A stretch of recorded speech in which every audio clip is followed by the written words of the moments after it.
आज आपको यह भी समझना चाहिए कि पहले हमारा देश अंग्रेजों का गुलाम था, लेकिन आजादी के बाद धीरे धीरे हमारा देश कुछ परिवारों का गुलाम बन गया। ये बात आज हम आपको इसलिए कह रहे हैं क्योंकि शिवसेना एक परिवार की पार्टी है।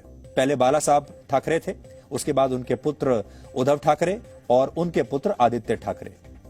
यानी ये जो हो रहा है शिवसेना में, ये उन तमाम पार्टियों के लिए एक बहुत बड़ी सीख है जो एक परिवार की पार्टियां हैं, जो पार्टियां परिवारवाद से जन्मी हुई पार्टियां हैं। आज उनके लिए ये बहुत बड़ी सीख है, क्योंकि जो सारी पार्टियां हैं जिन्हें बड़े बड़े राजनीतिक परिवार एक प्राइवेट लिमिटेड कंपनी की तरह चलाते हैं, उन सब में इस तरह की जो टूट होती है, इस तरह की जो बगावत होती है, वो कोई बड़ी बात नहीं है। जब ये पार्टियां अपने कार्यकर्ताओं को अनदेखा करती हैं, जब ये बड़े बड़े परिवार खुद राजा बन जाते हैं और पार्टी कार्यकर्ताओं को प्रजा की तरह समझते हैं, तब ऐसा होता है जो शिवसेना में इस समय हो रहा है।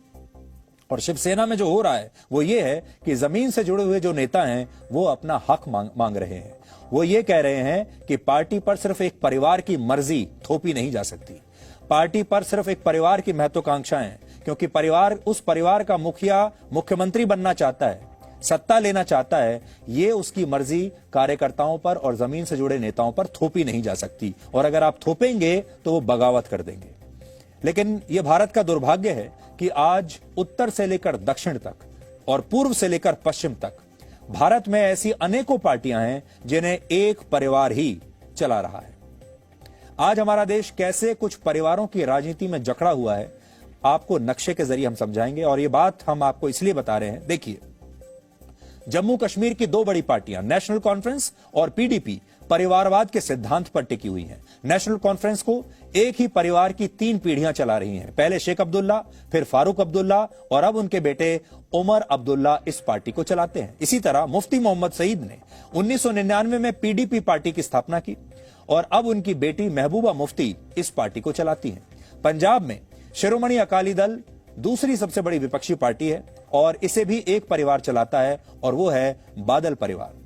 अब पंजाब की बगल में आइए, हरियाणा की सबसे बड़ी क्षेत्रीय पार्टी है इंडियन नेशनल लोक दल, जिसकी स्थापना भारत के उप प्रधानमंत्री चौधरी देवीलाल ने की थी और अब फिर उनके पुत्र और फिर उनके पुत्र इस पार्टी को चला रहे हैं। यह भी एक परिवार की पार्टी है। उत्तर प्रदेश की 3 बड़ी पार्टियां, समाजवादी पार्टी, बहुजन समाज पार्टी और राष्ट्रीय लोकदल भी परिवारवाद की पार्टियां हैं। समाजवादी पार्टी को मुलायम सिंह यादव के पुत्र अखिलेश यादव चलाते हैं, उनका पूरा की पूरा परिवार चलाता है, उनके रिश्तेदार चलाते हैं। बहुजन समाज पार्टी को मायावती चलाती हैं और राष्ट्रीय लोकदल को चौधरी चरण सिंह के पोते जयंत चौधरी चलाते हैं। इससे पहले उनके पिता अजीत सिंह चलाते थे। इसी तरह महाराष्ट्र में शिवसेना पर ठाकरे परिवार का, एनसीपी पर शरद पवार के परिवार का नियंत्रण है। उड़ीसा में बीजू जनता दल की सरकार है, जिसके प्रमुख नवीन पटनायक हैं और नवीन पटनायक के पिता बीजू पटनायक भी उड़ीसा के 2 बार मुख्यमंत्री रहे। यह भी एक परिवार की पार्टी है। झारखंड में झारखंड मुक्ति मोर्चा है, जिसे शिबू सोरेन का परिवार चलाता है और उनके पुत्र हेमंत सोरेन राज्य के मुख्यमंत्री हैं।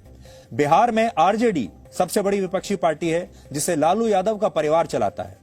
आंध्र प्रदेश में दोनों मुख्य पार्टियों में परिवारवाद है। टीडीपी की स्थापना एनटी रामाराव ने की थी और अब उनके दामाद चंद्रबाबू नायडू इस पार्टी के प्रमुख हैं।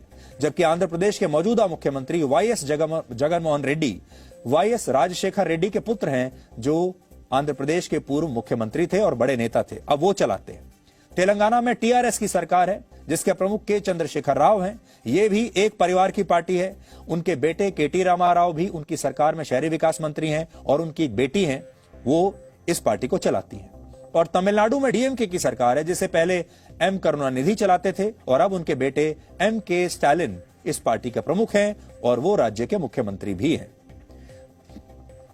अब आप सोच लीजिए कि इन परिवारवाद वाली पार्टियों ने पूरे भारत को कवर कर लिया है, किसी भी राज्य में छोड़ा नहीं है। और पहले हमारे देश पर अंग्रेजों का शासन था, फिर अंग्रेज छोड़कर गए, हमें आजादी मिल गई, लेकिन फिर हमारे ऊपर इन परिवारों का शासन आ गया। तो पहले हम अंग्रेजों की गुलामी करते थे और आज लोकतंत्र होते हुए भी हम इन परिवारों की गुलामी कर रहे हैं। और इस दौरान हम कांग्रेस पार्टी का नाम तो आपको बताना भूल ही गए। परिवारवाद की सबसे बड़ी मिसाल है कांग्रेस पार्टी, जिसे आजादी के बाद से नेहरू गांधी परिवार चला रहा है।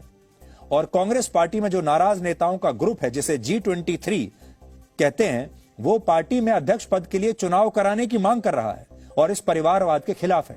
यानी आप जम्मू कश्मीर से लेकर तमिलनाडु तक देखेंगे कि हमारा देश आपको कुछ परिवारों में जकड़ा हुआ दिखाई देगा। दिल्ली में अगर आप देखेंगे तो कांग्रेस पार्टी गांधी परिवार की मुट्ठी में है। सोनिया गांधी हैं, राहुल गांधी हैं और उनकी बहन प्रियंका गांधी वाड्रा है। ये सब मिलकर एक पार्टी को चलाते हैं। अब आप सबके लिए यह सोचने वाली बात है कि भारत दुनिया का सबसे बड़ा लोकतंत्र है। 140 करोड़ लोग यहां रहते हैं और फिर भी उस लोकतंत्र में ऐसा कैसे हुआ कि इस पूरे लोकतंत्र पर 10 से 15 राजनीतिक परिवारों का पूरा की पूरा कब्जा है और यही राजनीतिक परिवार बारी बारी से चुनाव जीतते हैं, बारी बारी से सरकार बनाते हैं।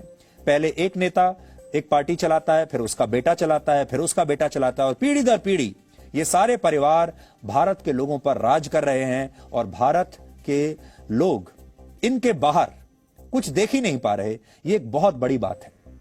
इस खबर का जो हम आपको बता रहे हैं मुंबई की लेटेस्ट अपडेट यह है कि शिवसेना के 3 और नेता गुवाहाटी पहुंच गए हैं। इनमें रविंद्र फाटक एमएलसी हैं, जिनके बारे में अभी हम आपको बता रहे थे। बाकी 2 नेता शिवसेना में विधायक हैं। यानी इस हिसाब से गुवाहाटी में अब एकनाथ शिंदे के साथ कुल मिलाकर 50 विधायक हो गए हैं, जिनमें 43 विधायक शिवसेना के हैं।